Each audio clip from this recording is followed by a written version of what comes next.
Comment repenser la construction des bâtiments durables à base de matériaux locaux?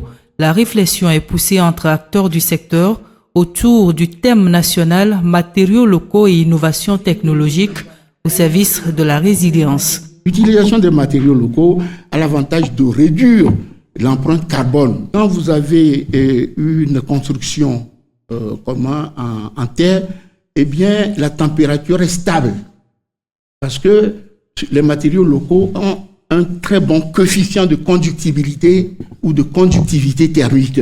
Ces matériaux locaux rentrent dans l'économie circulaire.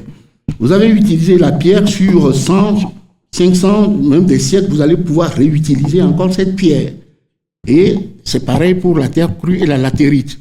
Célébré chaque premier lundi du mois d'octobre à l'initiative de l'Union internationale des architectes, la Journée mondiale de l'architecture et de l'habitat de cette année, avec son thème « Concevoir la résilience », fait allusion aux crises urbaines, une thématique qui épouse les idéaux de l'Ordre national des architectes du Togo, ONAT, qui appelle à de nouvelles approches pour mieux répondre aux changements climatiques.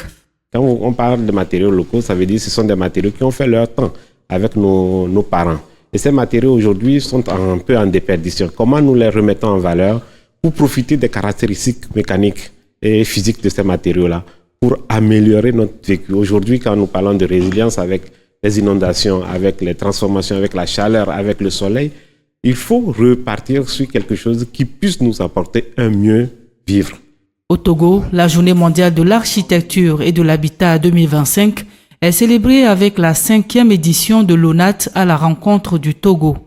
Du 28 janvier au 1er février, avec tous nos partenaires et les architectes de l'Afrique, nous irons à la rencontre des élus locaux, des populations de la savane, où nous présenterons l'apport de l'architecture et du métier de bâtir aux populations au plus près.